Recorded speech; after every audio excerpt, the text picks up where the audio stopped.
harga sebuah mukjizat.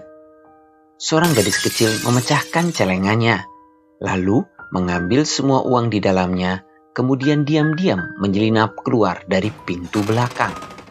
Dia pergi ke sebuah toko obat, lalu penjaga di sana bertanya kepadanya. Apa yang bisa saya bantu, gadis kecil? Anak itu menjawab, Saya ingin membeli mukjizat. Maaf, mau beli apa, Nak? Mukjizat, saya perlu mukjizat. Adik saya sakit parah dan ayah berkata hanya mukjizat yang dapat menyembuhkannya sekarang. Jadi saya ingin mendapatkan mukjizat untuknya.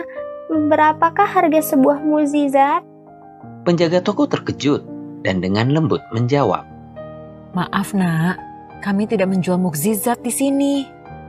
Kalau begitu, tolong katakan pada saya di mana toko yang menjual mukjizat. Saya ingin membelinya. Saya akan beli dengan semua uang tabungan saya. Saat itu ada seorang pria tua di sana yang mendengar percakapan mereka. Pria tua itu bertanya kepada anak tersebut, Nak, kalau boleh tahu, mukjizat seperti apa yang dibutuhkan adikmu? Gadis kecil itu menatap si pria tua dengan pandangan polos dan sedih. Saya tidak tahu, Pak. Saya hanya tahu setiap hari adik saya kesakitan. Ada sesuatu yang sangat buruk dan jahat di dalam kepalanya. Ayah sudah berusaha keras untuk menyembuhkannya, tapi adik tidak kunjung sembuh.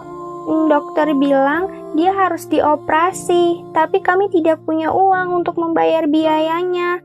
Jadi ayah bilang hanya mukjizatlah yang dapat menyelamatkannya. Sekarang saya ingin membeli mukjizat itu dengan semua uang tabungan yang saya miliki ini.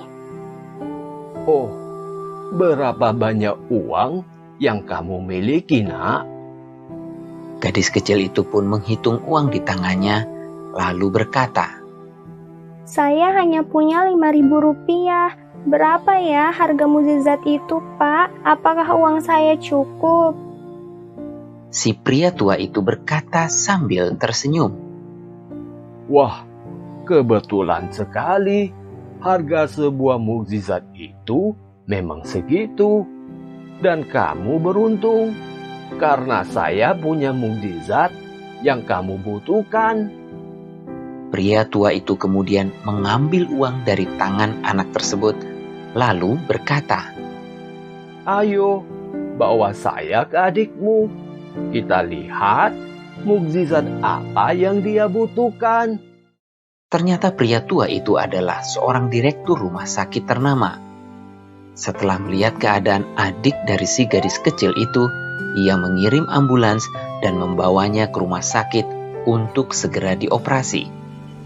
Operasi itu pun berjalan lancar, dan keadaan si adik membaik dengan cepat, sehingga ia diizinkan pulang setelah seminggu. Ayah dari si gadis kecil tak henti-hentinya berterima kasih pada si direktur rumah sakit, karena biaya operasi dan rumah sakit tidak dibebankan sama sekali pada mereka. Namun, direktur rumah sakit itu hanya tersenyum dan berkata, Jangan khawatir, Pak. Putri Anda telah membayarnya dengan ketulusan hatinya. Si ayah yang penasaran pun bertanya pada putrinya apa yang telah ia lakukan. Sang putri dengan gembira dan bangga berkata, Ayah tahu dia itu penjual mukjizat loh, Ayah. Aku bertemu dengannya di apotik dan aku membeli mukjizat yang ia jual dengan seluruh tabunganku. Tuhan itu ada dan selalu berada di samping kita. Saat kita membutuhkan pertolongannya, Tuhan akan memberikannya melalui orang-orang di sekitar kita dan melalui cara-caranya yang tidak terduga.